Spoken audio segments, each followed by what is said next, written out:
Hello guys, welcome back. Welcome to our fifth video. ये हमारी fifth video है जो कि बेस्ड है न्यूमेरिकल्स के ऊपर। हमने चैप्टर स्टार्ट किया था determination of income and employment. अगर आपको अपना थ्योरेटिकल पार्ट भी कवर करना है इस चैप्टर का तो आप इससे पहले 4 वीडियोस देखकर आएँ और उसके बाद इस वीडियो को देखें, और चारों वीडियोस का लिंक है वो नीचे डिस्क्रिप्शन में है। तो आज हम स्टार्ट करते हैं न्यूमेरिकल पार्ट इस चैप्टर का। हम लोग स्टार्ट करते हैं इस पहले न्यूमेरिकल के साथ। Complete the following table. ऐसे क्वेश्चन भी एग्जाम में आ जाते हैं, जैसे ये मिसिंग फिगर हैं, ये आपके ये इकोनॉमिक्स के मिसिंग फिगर हैं। देखिए 0, 100, 200 कंजम्पशन एक्सपेंडिचर दे रखा है, कुछ एमपीएस में कुछ दे रखा है और एपीएस में कुछ दे रखा है। सबसे पहले इस चैप्टर के अंदर आप ये मान के चलेंगे जो इनकम इंक्रीज़ होगी वो सेम लेवल से इंक्रीज़ होगी। मैंने अपनी वीडियोस में भी बताया था कि आप इस चैप्टर में ये मान के चलेंगे कि जो इनकम इंक्रीज़ हो रही है वो सेम लेवल से इंक्रीज़ होगी, 0 to 100, उसके बाद नेक्स्ट 100 to 200, नेक्स्ट 300, मतलब जो गैप है वो इनकम में वो सेम रहेगा। तो यहाँ पर 100, 200, तो ये क्या होगा 300, और ये क्या होगा 400। इस पूरे चैप्टर में ये हम मानकर चलेंगे कि इनकम सेम गैप से इंक्रीज़ होगी। ठीक है, इसके बाद है एमपीएस। एमपीएस का क्या फॉर्मूला होता है? सबसे पहले हम फॉर्मूला लिख लेंगे, डेल्टा एस अपॉन में डेल्टा वाई, यानी कि चेंज इन सेविंग अपॉन में change in income, APS S upon में वाई। ठीक है, अब इसके बाद हम ये देखेंगे, हमें सबसे पहले कंजम्पशन का हम एक कंप्लीट करते हैं ये वाला कॉलम, एस बाय वाई। आप ये एपीएस दे रखा है 0, इसका मतलब है हमने इनकम में से कुछ भी सेव नहीं किया। कुछ भी सेव नहीं किया यानी कि हमने सारा का सारा क्या कर लिया, कंज्यूम कर लिया। तो इनकम है 200, तो कंजम्पशन भी कितनी होगी 200। अब हम आते हैं एपीएस के ऊपर। सबसे पहले हम निकालेंगे एपीएस। एपीएस होता है एस अपॉन में वाई। हमारे पास एस तो है नहीं, तो सबसे पहले आप यहाँ पर एक एस का कॉलम बनाएंगे। इनकम में से कंजम्पशन माइनस करेंगे तो सेविंग आती है, 0 में से 80 माइनस करेंगे तो -80, 100 में से 140 माइनस करेंगे -40, हेयर 0, 60 एंड 40। अब हम निकालेंगे एस अपॉन में वाई। देखिए एस कितना है -80, -80 अपॉन में 0, दैट इज़ इनफाइनाइट, तो यहाँ तो छोड़ ही दो, आप इसको ब्लैंक ही छोड़ दो। उसके बाद है -40 अपॉन में 100, तो ये हो जाएगा -0.4। हमें ये 2 कॉलम निकालने थे, बाकी हमें गिवन थे। अब हम आते हैं एमपीएस के ऊपर, जो कि होगा डेल्टा एस अपॉन में डेल्टा वाई। एमपीएस का पहला कॉलम हमेशा ब्लैंक होगा क्योंकि इसके ऊपर हमें कोई फिगर गिवन नहीं है, इसलिए एमपीएस का पहला कॉलम और एपीएस का पहला कॉलम ऑलवेज ब्लैंक। इसके बाद आप यहाँ पर देखें, सेकेंड कॉलम हमको गिवन है। थर्ड कॉलम में आप देखें एस सेविंग में कितना चेंज है, सेविंग में 0 -40, यानी कि चेंज है +40 का अपॉन में 100, तो यहाँ कितना आ जाएगा 0.4।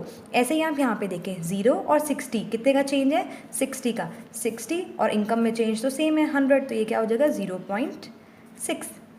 तो मिसिंग फिगर्स को करने की टेक्निक क्या रहेगी? सबसे पहले आप इनकम को कंप्लीट करेंगे। इनकम को कंप्लीट करने के बाद कंजम्पशन दे रखा हो या सेविंग दे रखा हो, कोशिश कीजिए कि इन दोनों में से ये कोई एक कॉलम तो कंप्लीट हो। कंजम्पशन होगा तो सेविंग निकल जाएगा, सेविंग होगा तो कंजम्पशन निकल जाएगा। एमपीएस से पहले हमेशा एपीएस को सॉल्व करेंगे, ऐसे ही एमपी से पहले हमेशा एपीसी को सॉल्व करेंगे, उसके बाद एमपीसी या फिर एमपीएस को सॉल्व करेंगे। इस तरीके से आपका पूरा क्वेश्चन सॉल्व होगा। उसके बाद देखिए सेकंड क्वेश्चन क्या कहता है, given below is the consumption function in an economy. ये एक कंजम्पशन फंक्शन गिवन है, C = 100 + 0.5 y। With the help of numerical example, show that in this economy, as income increases, APC will decrease। कह रहे हैं example की help से show कीजिए कि इकोनॉमी में जैसे जैसे इनकम इंक्रीज़ होती है एपीसी वैसे वैसे डिक्रीज़ होता है। यानी कि हमें एक चीज़ दोनों में से गिवन होनी चाहिए, तभी तो हम दूसरी चीज़ फाइंड आउट करेंगे। तो इस क्वेश्चन में हमें कंजम्पशन फंक्शन गिवन है, C = 100 + 0.5 y। तो हम क्या करेंगे, इसके अंदर y को लेट कर लेंगे। हम लेट कर लेंगे y को, सपोज करते हैं हम 1000 रुपीज़।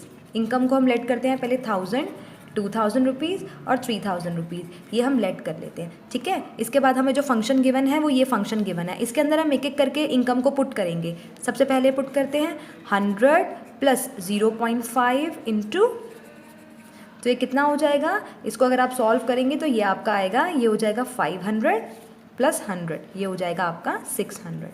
ऐसे ही अब आप डालेंगे 2000, तो 100 + 0.5 इंटू 2000, ये हो जाएगा 1000 प्लस 100 1100।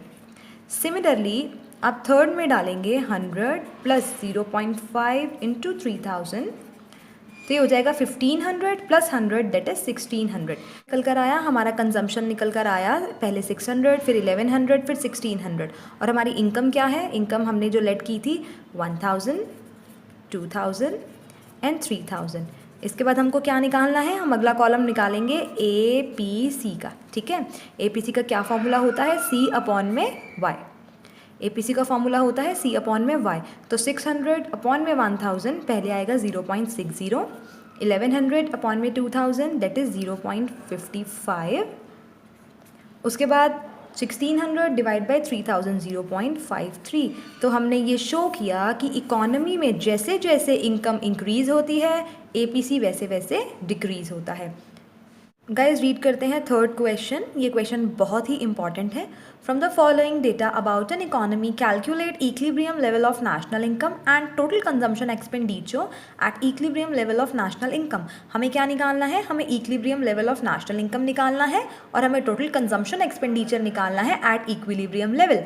हमें कंजम्पशन फंक्शन गिवन है दैट इज़ 200 प्लस 0.5 y, जिसमें C है कंजम्पशन और Y है इनकम, और हमें इन्वेस्टमेंट एक्सपेंडिचर दे रखा है 1500।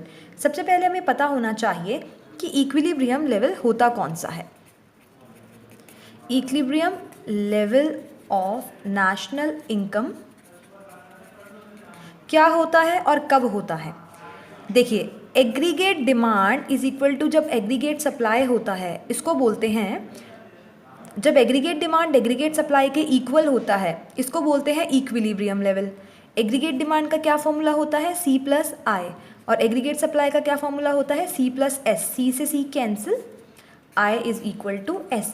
जब इन्वेस्टमेंट सेविंग के इक्वल होता है उसको बोलते हैं equilibrium level of national income, that means I is equal to S। अब हमें इन्वेस्टमेंट कितना गिवन है इस क्वेश्चन के अंदर? 1500, तो सेविंग भी कितनी हो जाएगी? 1500। ठीक है, इसके बाद देखिए जो इनकम होती है, इनकम को कैसे डिनोट करते हैं? Y से। इनकम का फॉर्मूला क्या होता है? यहाँ तो हम इनकम से कंजम्पशन करेंगे, यहाँ हम इनकम से सेविंग करेंगे, तो Y is equal to C plus S।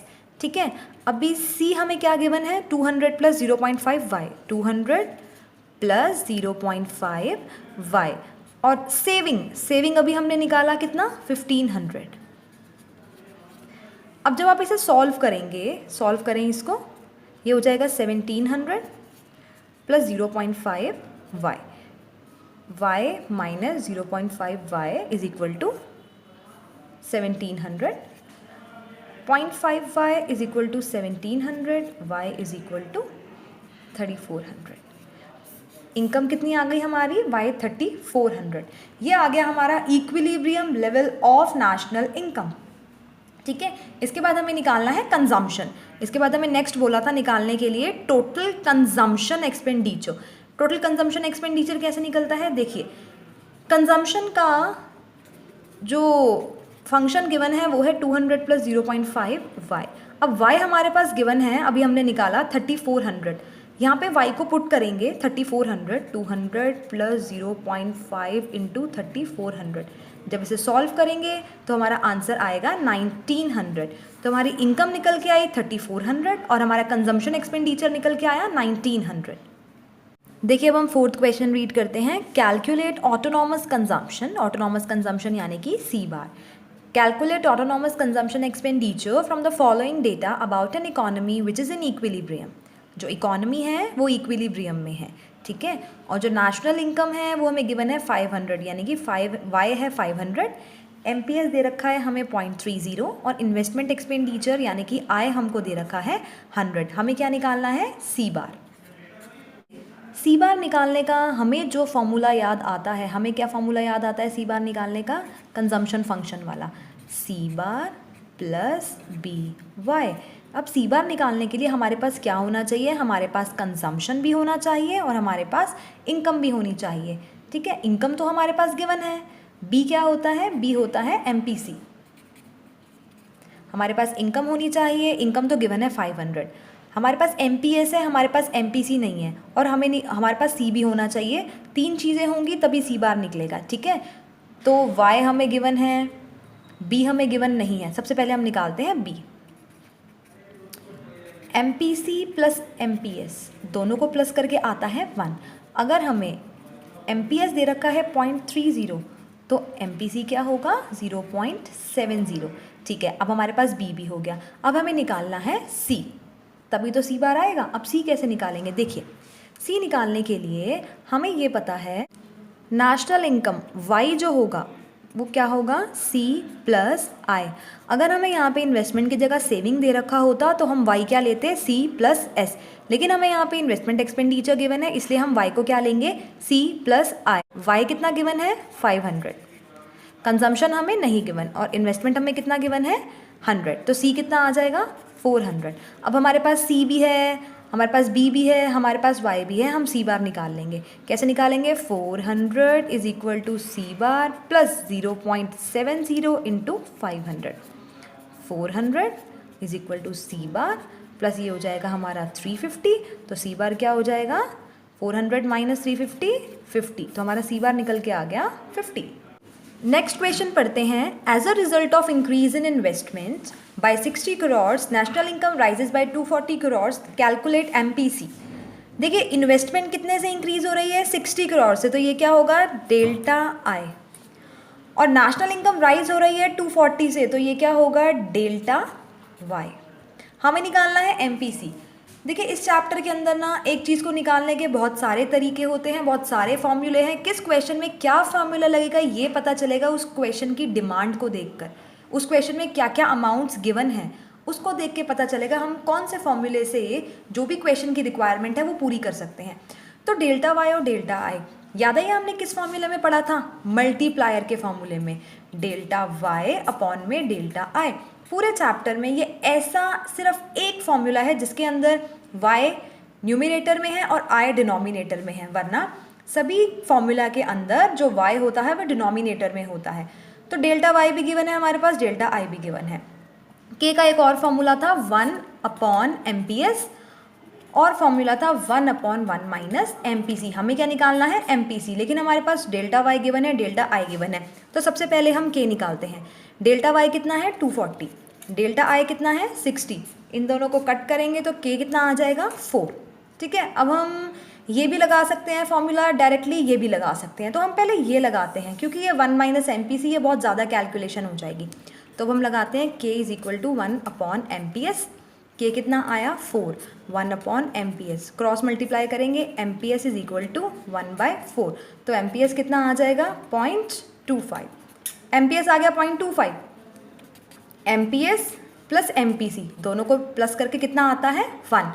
इसमें से एमपीएस है अगर 0.25 तो एमपीसी कितना होगा, एमपीसी होगा 1 माइनस 0.25 दैट इज 0.75, और हमें एमपीसी ही निकालना था। ये थे कुछ important questions determination of income and employment chapter के। इसके बाद आप अपनी टेक्स्ट बुक में से, अपनी रेफरेंस बुक में से जाके क्वेश्चंस कीजिए और आपको ज़रूर आपसे न्यूमेरिकल क्वेश्चन सॉल्व होंगे। हमने अपना फर्स्ट चैप्टर कंप्लीट किया 5 वीडियोस में। आप इन 5 वीडियोस को देखें और आपका ये चैप्टर बिल्कुल प्रिपेयर हो जाएगा एग्ज़ाम के लिए। ये चैप्टर है 12 मार्क्स का। और अगर इसी तरीके से आप और इम्पॉर्टेंट क्वेश्चन चाहते हैं माइक्रो इकोनॉमिक्स के, नेशनल इनकम के, तो उसके लिए आप मेरे चैनल को सब्सक्राइब कीजिए। और अगर आपको ये वीडियो पसंद आई हो, सब कुछ समझ आया हो, तो इस वीडियो को लाइक करना ना भूलें। And thank you so much.